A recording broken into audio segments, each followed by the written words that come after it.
today we are going to talk about the aging brain and how to support it.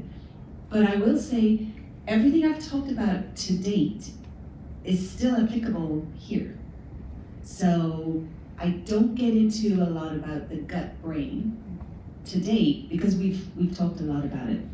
And I could spend multiple days talking about that. So I'm kind of just going to be covering, and there's no way I'm going to cover everything today. We're going to be flying through it, but always reach out to me if you have questions. And let's just start. Oh, actually, I'm going to get everybody. Let me just start this. But before we do, I want everyone just to stand up. Because I'm a big believer, and we'll talk a little bit about exercise, but just movement is so important. And as we know, in our worlds today, we don't move enough. So we're just going to do a little bit of a lymphatic movement right now. And I'm sure many of you have heard of the lymph system, but it's a system in our body that needs a little bit of help. Our circulatory system has a pump. The heart is, pumping away. But the lymph needs movement in order for the lymph, which is basically getting rid of toxins, metabolites, things we don't need in our body. So we're going to do just some gentle lymph movement, and it's going to wake up our brain so that when we're listening, we'll be able to even absorb even more information. So I'm just going to put this down because I don't know if I can jump. So just up and down a little bit like this, gently. We don't have to do it crazy, it's just a nice, gentle movement, all right? And then let's just do our hips. And it actually feels good. It makes us smile. It's hard to do this in a bad mood. And even if you're in a bad mood, it's going to make you feel happy. All right, now gently we're just going to do what I call the golf swing. So again, be careful of anybody around you, but just swing off to the right and swing off to the left. And this can be gentle because sometimes we've got tightness down in our body.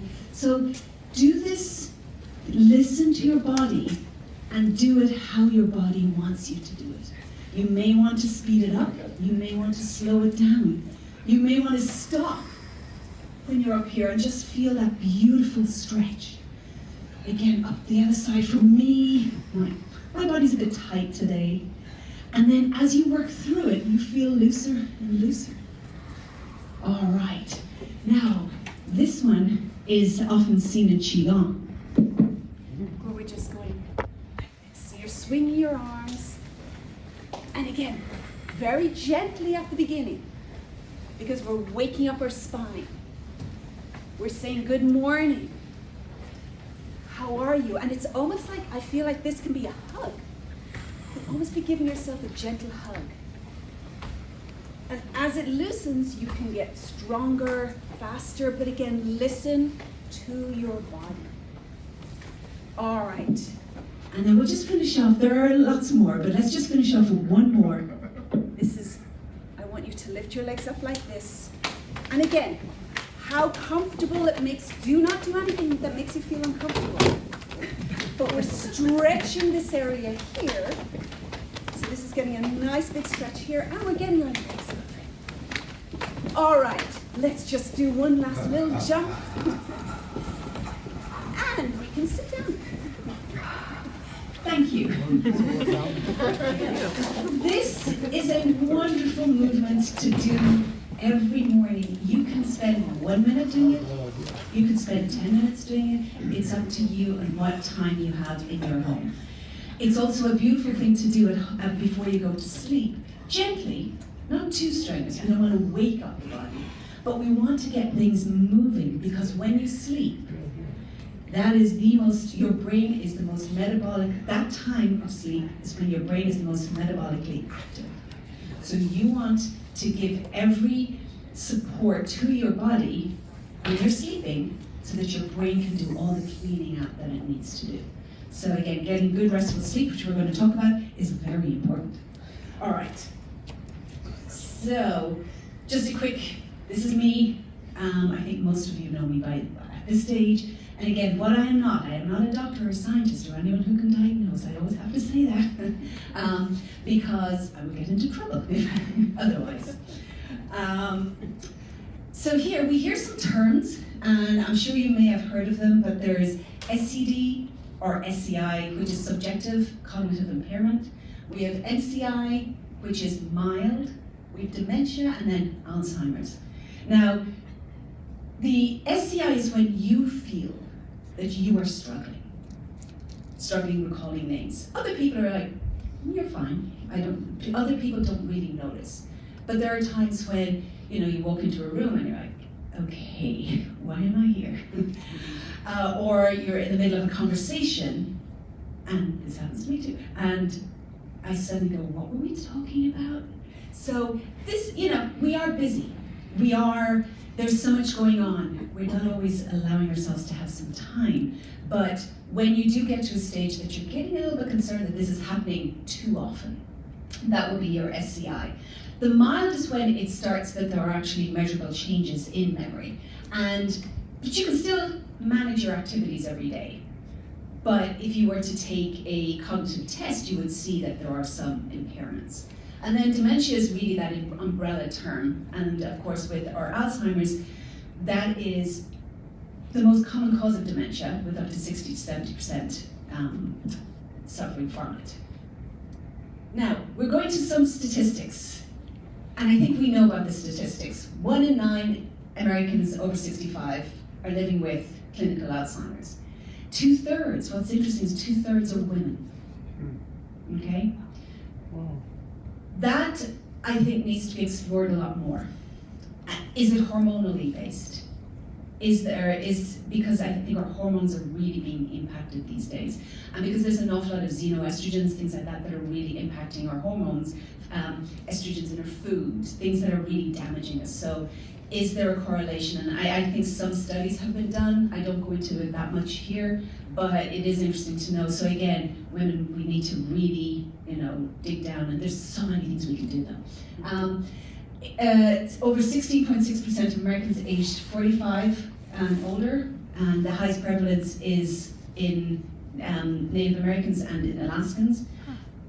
One of the biggest problems is that fewer than half of the people with this subjective have talked about it. Because we don't tend to talk about it. We tend to brush it off. I'm too busy, I'm not paying attention, and my life, I can't deal with it. So what I would encourage is we need to talk about it. And it's not, and this is, why do we need to talk about it? Because there are so many things we can do. It's not an inevitable consequence of getting older. It is just not. And we have far more influence over our cognitive health than most people realize. Which makes me excited. So we see all the statistics, we see everything. We do hear a lot that that's just the way it is. But it's not, okay? I'm not a doctor, but I'm going to tell you it's not. Now, one of the biggest problems that I see is that we're not addressing the root. Now, you will hear a lot about these amyloid beta plaques. So the plaques, and then these neurofibrillary tangles, which are like wires. So you hear the p-tau and the amyloid beta. There is a lot of research being done, but those, in my opinion, are more symptoms. Those are more things that are arising because of something. And those are most likely a protective mechanism in the brain. So the body is responding to something, it's creating the amyloid plaques, it's creating the p-tau, which it needs to do. Are they damaging to the brain? Yes. But there's something driving it. And if we remove, and I'm seeing a lot of the research today is to remove the amyloid. And it is damaging, it needs to go. But if we don't address the root, are we making the brain more vulnerable? Because think about it, the body is creating this amyloid, this protein to protect the brain, and then we take away its protection without getting rid of what's causing it.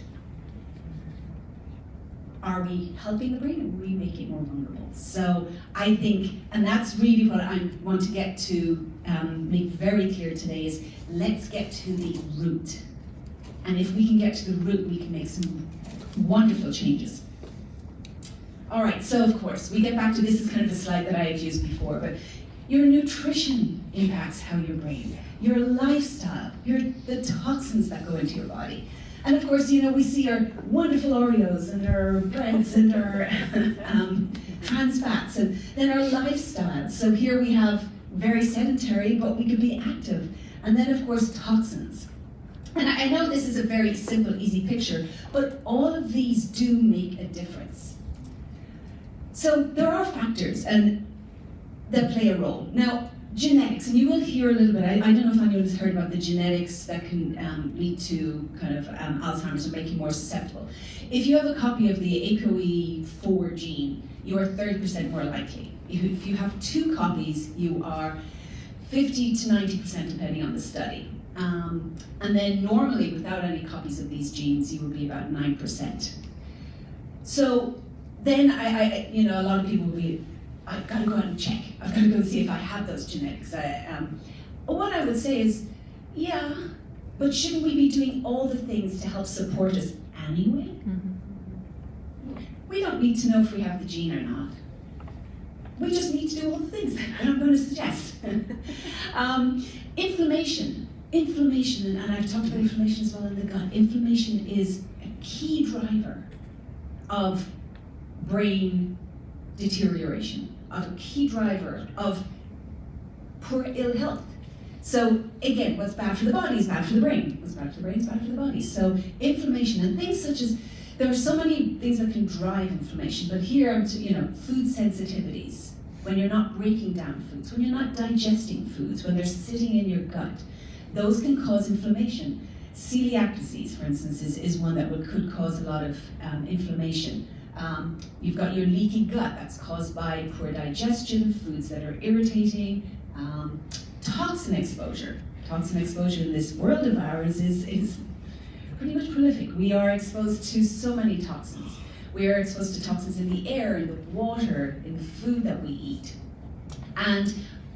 But we can avoid a lot of them. And then we can also support our body to be better able to deal with those toxins. Chronic stress. So that's something that we need to work on. We need to work on our stress. We can't avoid stress. We just can't. But we can change how our body responds to that stress. And by changing how our body responds, then we can help reduce the inflammation. Nutrient status. Nutrient status, and again, a lot of these are connected to each other, because if you have a leaky gut, if you have inflammation, you're not going to get all the nutrients that you need because your body isn't able to break down the food the way it needs to. But also, you need specific nutrients for the brain. We'll talk about some of them in a minute. High homocysteine. I don't know if anyone's heard of homocysteine. Homocysteine is a very important, and I bring it up, I don't bring up all the different markers that I take a look at, but homocysteine I think is one that is really good to check, and we'll talk about that in a minute. Insulin resistance, blood sugar dysregulation. And this is a big problem in our world today. Our foods are just loaded with sugar, and we find that you find sugar in everything, especially like in infant yogurts. I remember thinking, it's a yogurt for kids. Of course there's no sugar in there.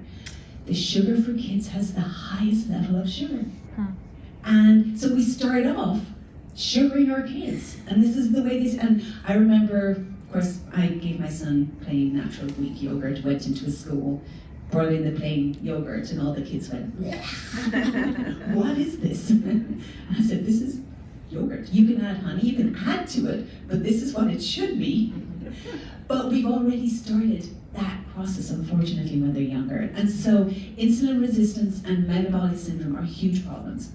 Again, connected to that is your body mass index, and some of the things we want to target between 18 and 25. And we want, for waistlines can be a real key to whether you have adipose tissue, which is basically fat around the belly, and then that fat can then create these different adipokines, which are inflammatory. So just a quick thing, not to scare anybody, but these are just some of the markers that we do look at.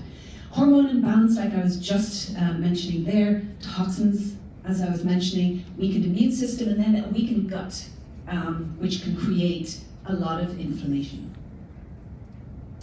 All right, so we're back to the inflammation. Now, inflammation in itself is not bad, and I think I've mentioned that before. Inflammation is a natural body reaction where the body is coming to protect itself. And it's going to clean up, it's going to protect. You have an area, you've sprained your ankle, the body creates inflammation, it helps bring the different cells there to clean up. It circulation, again, there is a reason why why our bodies become inflamed. The problem is that we are chronically inflamed. We are chronically being assaulted by these different things. And so acute is normal, that's what we want. We want that acute inflammation come in, clean up, heal, but we don't want chronic. And when there is chronic, then we have a lot of free radicals, our body is just suffering, and then we have oxidative stress, and our body then gets very burdened. Okay, so some common ways to check inflammation, because a lot of people say to me, well, how do I know if I'm inflamed? And we can tell. We can often tell by how we feel, by how we look, by how we move. My knee hurts, my body hurts when I get up in the morning. But there are actually blood markers that you can look at. And I'm putting these up here so that you know that there are actually easy ways, quantifiable ways to check and see inflammation. Now, doctors don't always look at these, but you can ask. And they're easy. So looking at the HSCRP, now I don't know, is anyone familiar with that one?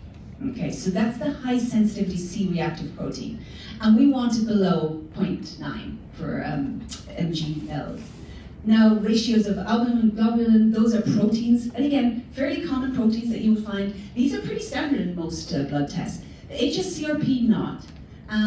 You are looking then at the ratio of omega-6s to omega-3s. These are your essential fatty acids. And we're going to talk a little bit about how important fats are in the brain. And then we were talking about your homocysteine. You want your homocysteine below 7. It can be ideally below 7. The higher homocysteine is, the more likely you're going to have damage to your hippocampus, which is the part of the brain that stores new memories. That is the part of the brain that gets damaged first in Alzheimer's and dementia.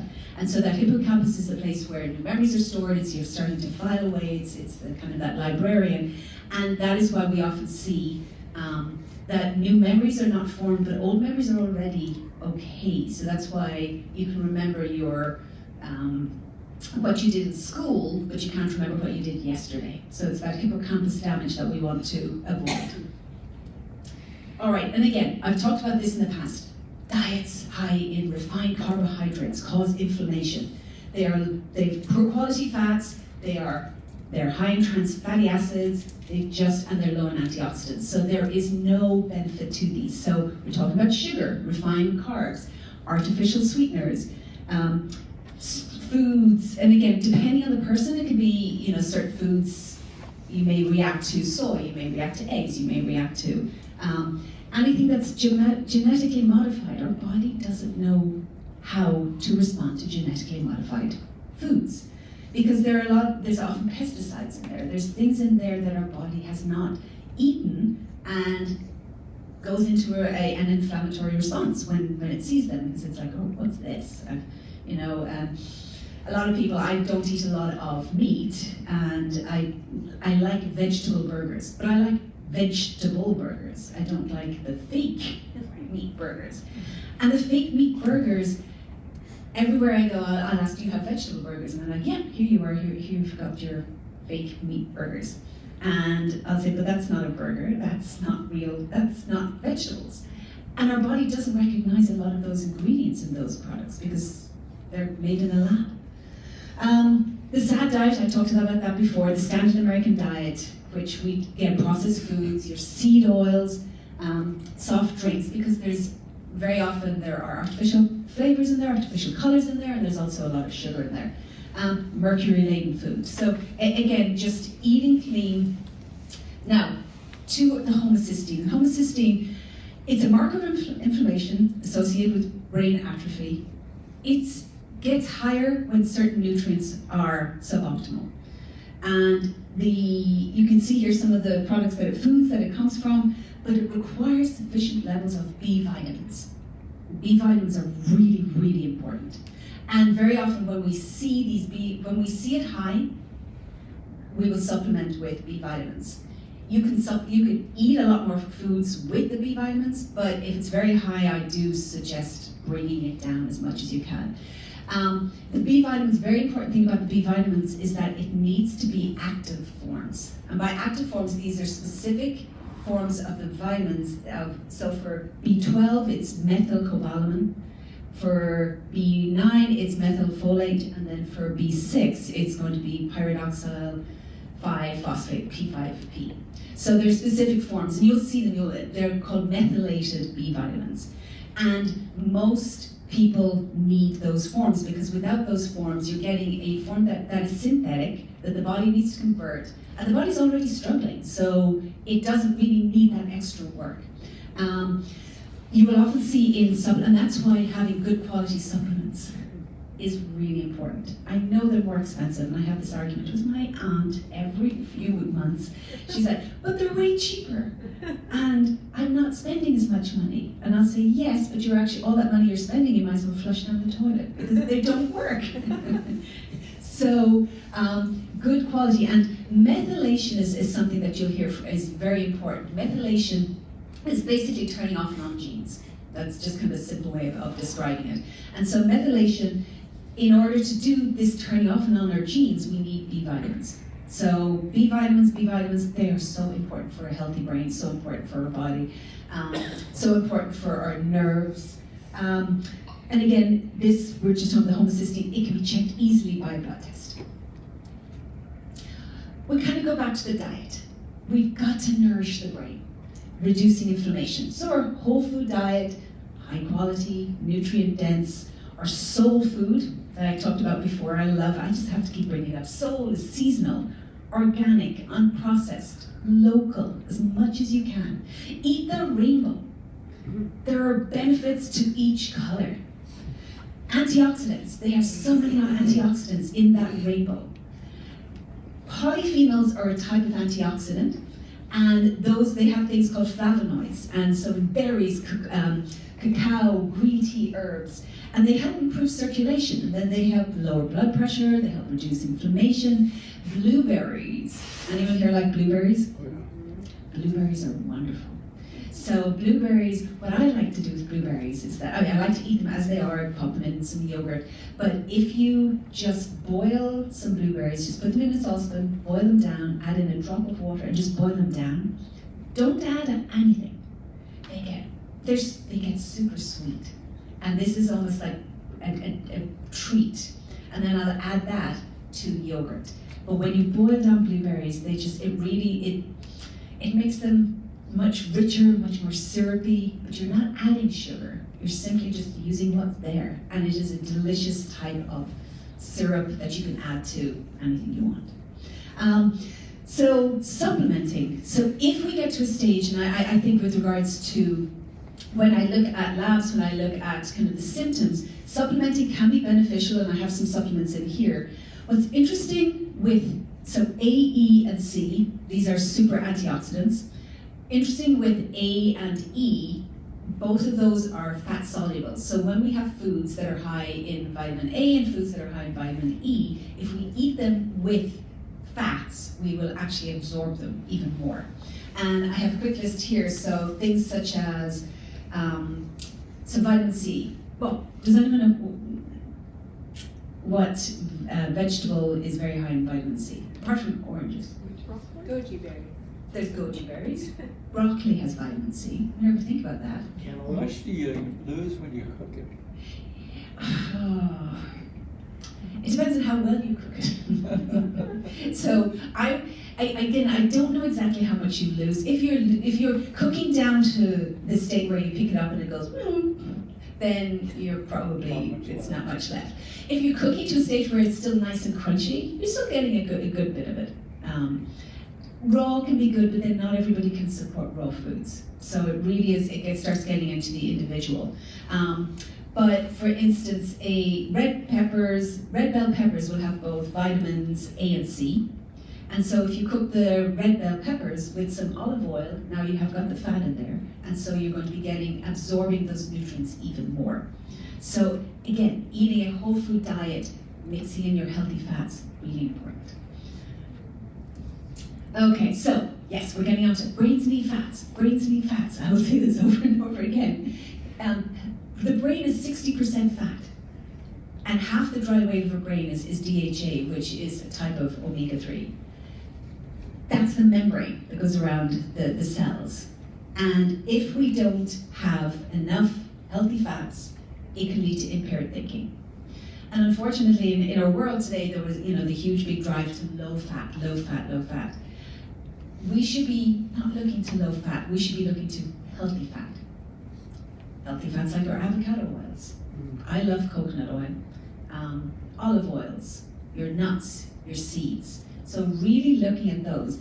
And we really need to make sure, because the cell membrane is extremely important to determine what goes in and what goes out. It's semi-permeable, it lets the good stuff in, lets the bad stuff out. If that cell is damaged by bad fats, by damaged fats, the right things don't get in and out of the brain. The right things don't get in and out of the cells. So we need to be very careful about what fats we're eating. So again, kind of just talking here, found in fish, salmon, herring. It's the smash. Has anyone heard of the word smash for fish? So you've got salmon, mackerel, anchovies, sardines, and herring. So those are the best types of fish. They're lower in mercury, they are higher in healthy fats, and so those are the ones that I would recommend more. Green powders, spirulina, chlorella, kelp, they're rich in omega-3s and rich in aminos. And then one of the things that we do see sometimes is that people can be low in L-carnitine, and particularly in children with ADHD, with autism, and so helping with getting the fat to the mitochondria, getting the fats into the powerhouses, the factories that are inside your cells are really important.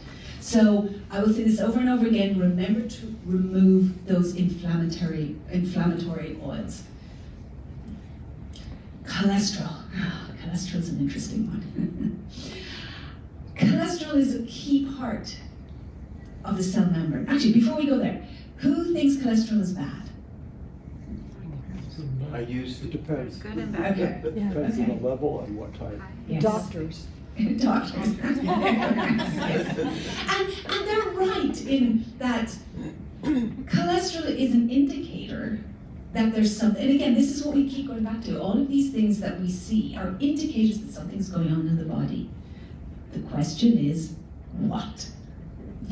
So it's a key part of the cell membrane.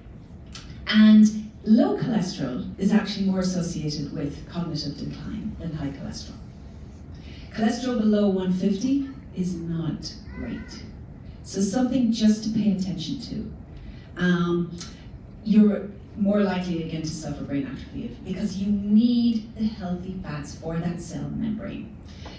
What is important is looking at the type, the LDL, which doctors do pay attention to, but sometimes they just look at the total cholesterol. And the total cholesterol, if it's extremely high, you want to look to why. What's driving it? Because cholesterol is keeping that cell membrane healthy, but it's also a repair mechanism. So if it's very high, why is it needed? What's being damaged that it needs to go out and repair so much? So we want to look at the LDL particles, the number of particles. We want to look at the size. We want to see there's small, dense LDL particles, and those are the ones that can cause the damage.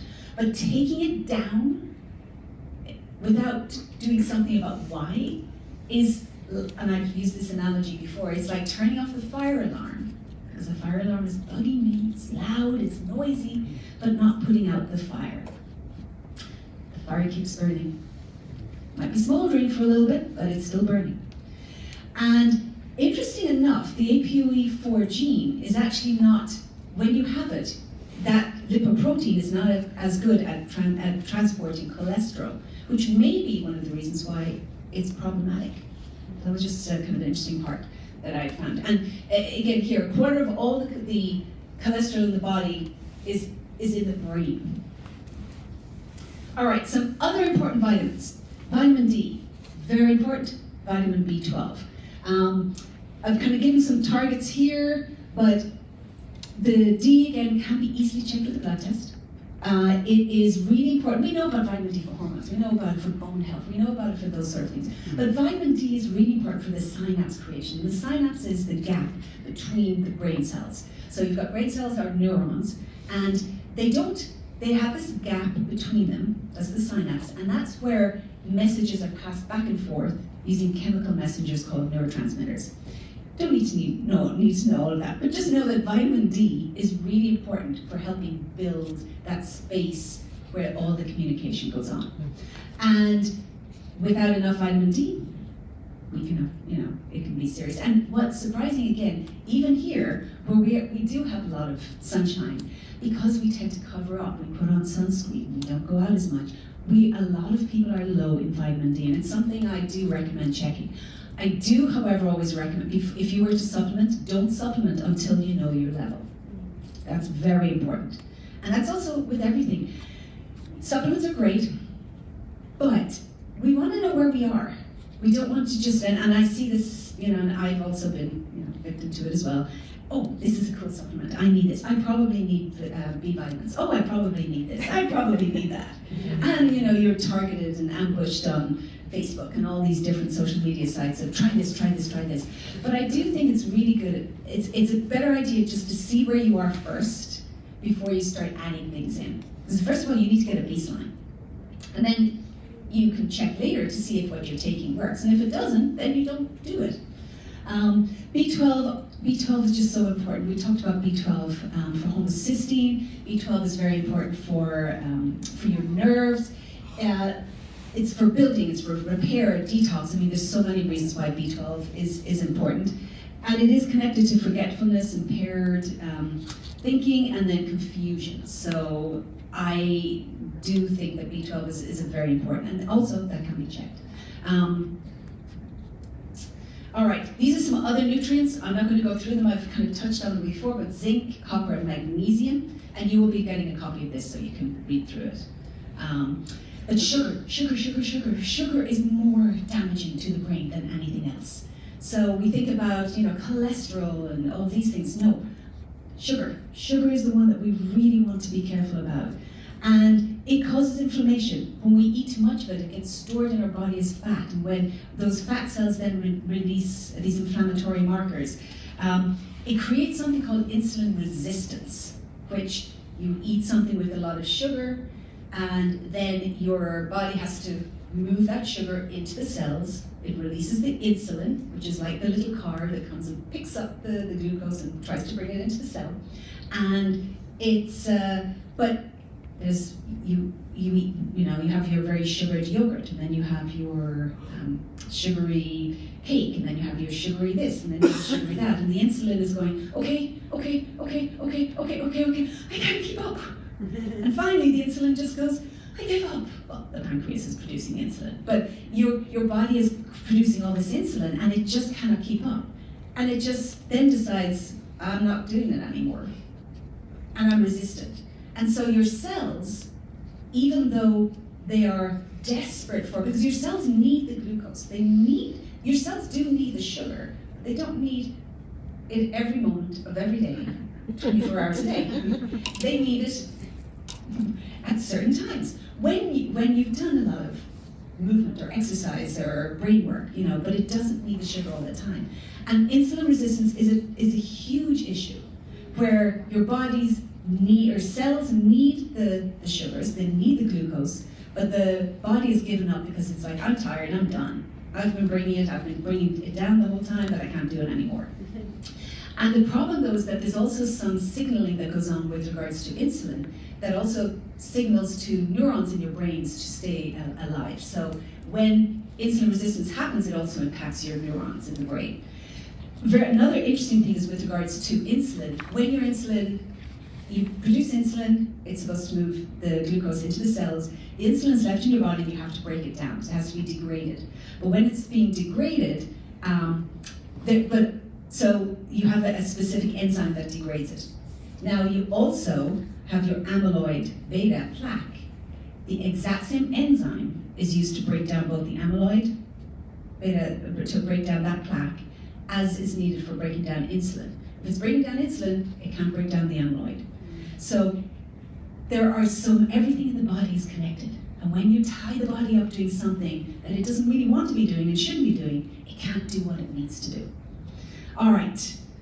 Sorry, I'm going to fly through here very quickly. So insulin, but how can we check it? There are certain things that you can check. Fasting insulin below 4.5, your fasting glucose, and then your HbA1c, which is a marker of your blood over 3 months. Now, I bring this up because my dad is, I keep telling him sugar is really important to pay more attention. And so he told me he's eating really well. He just had a banana. And I said, that was your dinner? And he goes, yeah, but I had 2. And I'm like, you had 2 bananas, that's it? And he goes, yeah, but it's fruit. And I hear this over and over again. Fruit is healthy. I'm eating fruit, and I don't have to worry about it. The problem is, fruit still has a lot of sugar. And if you're not doing other things, fruit is not. It's better than eating a lot of junk food, but fruit still has sugar. And so I just have a quick thing. Mangoes, I love mangoes. But if I'm sitting down just doing computer work, I don't really need too many mangoes because I don't need all that sugar. You've got 46 grams of sugar. Even that banana with his 2 bananas, he's now gone up to 34 grams of sugar. Our bodies don't need that much sugar. I hear different things, but between 15 to 20 grams is more than enough. And it will depend on your lifestyle, how active you are, and what you're doing. So I just bring that up because everyone, I'm working with some children who have got a lot of ADHD, and their parents said it's okay, they eat healthy, they eat lots and lots and lots and lots of fruit. I said, that's great. Let's talk. So exercise, and we know exercise is important. But exercise, oops, I got very fancy, but sometimes it's slower to coming up. Exercise is really important for the hippocampus. Talk about the hippocampus. The hippocampus is where your new memories are stored. It reduces inflammation. It creates a thing called BDNF, so it's brain-derived neurotropic factor, but basically something that's good and healthy for your brain. It's an antidepressant. It improves sleep. So we know that exercise is good, but it really is important for our brains. Okay? So here, kind of 30 to 60 minutes, 4 to 5 times a week. Now, just thinking my dad will say, yeah, I'm doing lots of exercise. And I'll ask him, so what did you do today? And he said, I walked down the back garden. I said, that's wonderful. What exercise did you do today? And walking down the back garden, yes. Grounding, connecting with the earth. I think I've talked about that before. Yes, all of that is amazing. But when we talk about exercise, we need to be doing something that's, if you're going for a walk, it needs to be a brisk walk. Now, each person's brisk walk is going to be different. And that's okay, but it needs to be brisk for you. It needs to be brisk that you are, you're working up a bit of a sweat, that you are getting exercise out of it. Just going like this is not really going to work. It's good, it's nice to get out, but we want to be improving our circulation. We want to be detoxifying, we want to be sweating. So a brisk walk, at least. Some resistance training, some aerobic exercise, some resistance with weights. Those are very important. Those are the kinds of exercise that we want to do, in addition to the going out to the back garden. I love my dad, but and I think we've talked about him a lot. So, sleep, and again, sleep. We know how important it is, but it really, when it comes to your brain, sleep can impact what's going on in your brain. So it's an antioxidant. So we're looking at all these wonderful rainbow fruits and vegetables and things like that. Sleep is an antioxidant. Okay, so sleep is just as important. Free radicals damage your brain cells.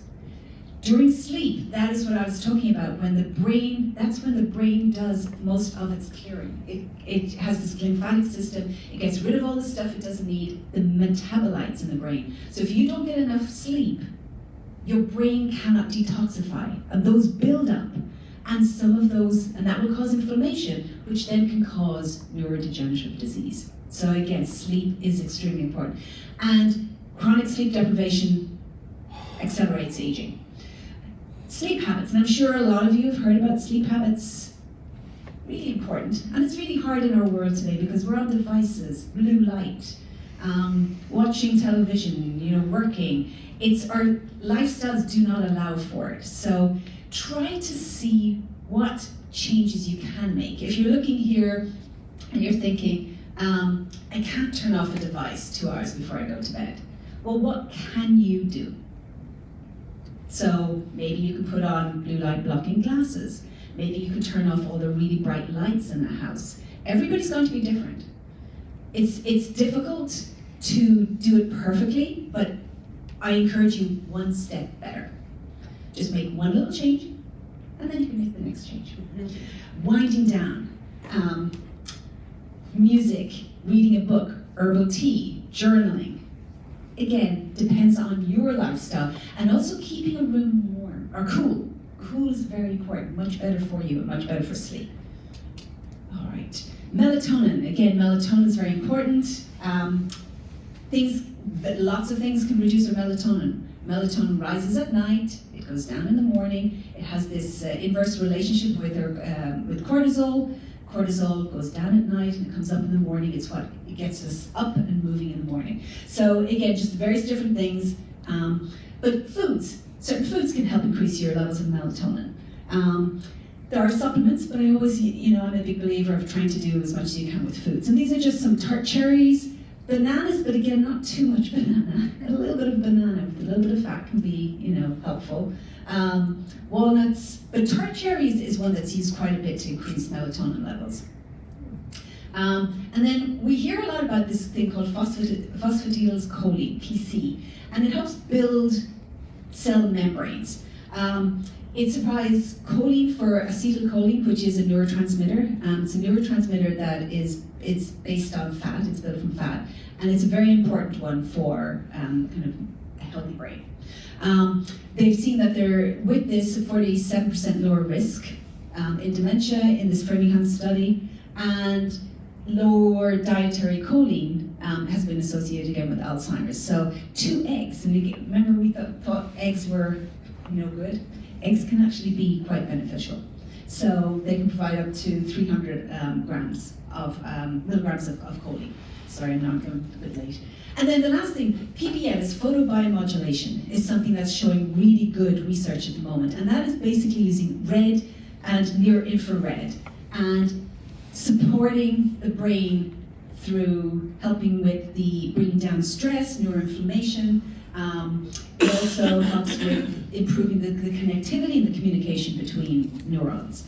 And some of the studies, the MCI and the Alzheimer's studies are promising. It's not to help, it's not going to reverse it, but it's definitely a complementary therapy that can be used. And some helpful resources. Again, there's so much information out there. So we see all the negative statistics. We see all this is it, there's nothing you can do. There's so much we can do. And there's so much information out there. There are 3 of the doctors that I love, and there are many, many, many, many, many more. I love Dr. David Perlmutter.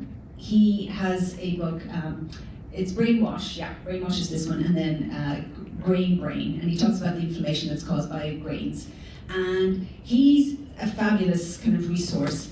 Upgrade Your Brain. This is actually an Irish or a British book, so I took this. I stole this from my dad. I probably should give it back to him.